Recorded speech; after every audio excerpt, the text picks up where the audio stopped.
Welcome to my channel Knowledge Nest. আজিৰ প্ৰশ্ন শিতানৰ প্ৰশ্নসমূহ হৈছে এক নম্বৰ কোৱেশ্যনটো হৈছে 2025 চনত কিমানতম গণতন্ত্ৰ দিৱস উদযাপন কৰা হৈছে অপচন দিয়া আছে A number option 74 B 75 C 76 D 77 right answer হ'ব 76 তম 2025 চনত 76 তম গণতন্ত্ৰ দিৱস উদযাপন কৰা হৈছিল দুই নম্বৰ কোৱেশ্যনটো হৈছে কোনটো বছৰত ভাৰতৰ সংবিধানখন গ্ৰহণ কৰা হৈছিল অপচন দিয়া আছে option A 1947 option B 1948 option C 1949 option D 1950 right answer হ'ব অপচন সি 1949 1949 চনত ভাৰতৰ সংবিধানখন গ্ৰহণ কৰা হৈছিল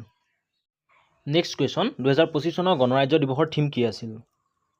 অপচন দিয়া আছে option A digital India option B Swarnim Bharat Virasat and Vikas option C united in diversity option D green and clean India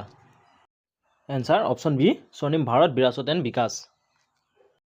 4 number question 2025 চনৰ গণৰাজ্য দিৱসৰ মুখ্য অতিথি কোন আছিল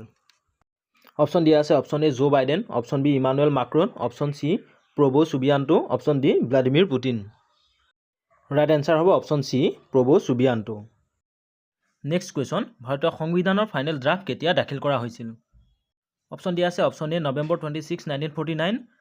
option B November 4, 1948, option C, August 15, 1947, option D, January 26, 1950.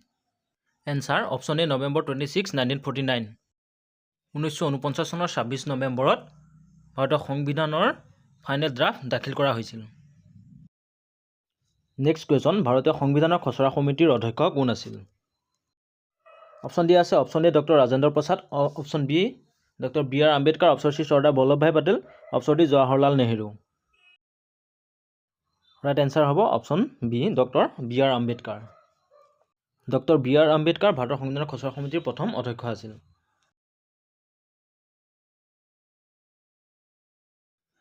Next question 1950 চনৰ ভাৰতীয় সংবিধানৰ ঠাইত কোনখন আইন লোৱা হৈছিল option A government of India act 1935 option B Indian independent act option C character act option D none of above right এনসাৰটো হ'ব option A government of India act 1935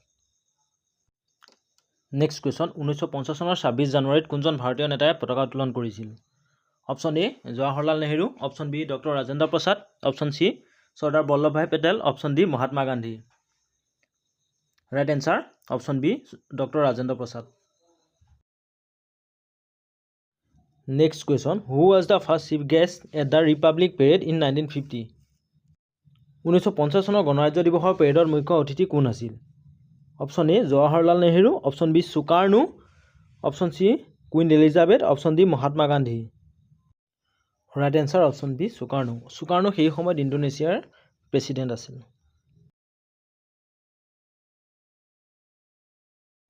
next question what is the traditional venue for republic day parade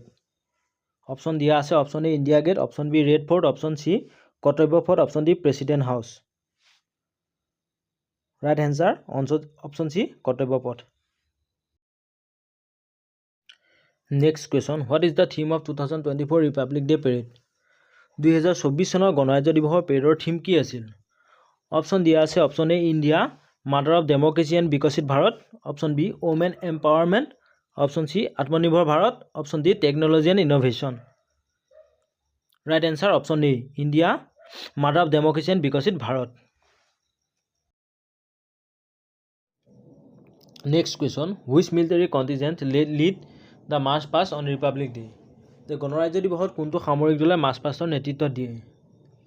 option দিয়া আছে option A infinity option B navy option C air force option D special forces answer হ'ব option A infinity next question what is the name of the aircraft display team performing at the পেৰেডত পৰিৱেশন কৰা বিমানকাৰী প্ৰদৰ্শন দলটিৰ নাম কি option দিয়া আছে A Surya Kiran option B Sarang option C Tejas option D Garuda right answer option A Surya Kiran পেৰেডত পৰিৱেশন কৰা বিমান প্ৰদৰ্শনকাৰী দলটিৰ নাম হৈছে Surya Kiran next question who was the chief guest of the 75th republic day 65 সংখ্যক গণৰাজ্য দিৱসৰ মুখ্য অতিথি কোন আছিল অপচন দিয়া আছে option A president Jair Bolsonaro option B prime minister Boris Johnson option C president Abdel Fattah al Sisi, option D president Emmanuel Macron. Right answer হ'ব option D president Emmanuel Macron. Next question, when did India officially became a republic? Bharat আনুষ্ঠানিকভাৱে কেতিয়া গণৰাজ্যত পৰিণত হৈছিল? Option দিয়া আছে option A 1947, option B 1950, option C 1962, option D 1970। Right answer হ'ব option B 1950। 1950 চনত ভাৰত আনুষ্ঠানিকভাৱে গণৰাজ্যত পৰিণত হৈছিল।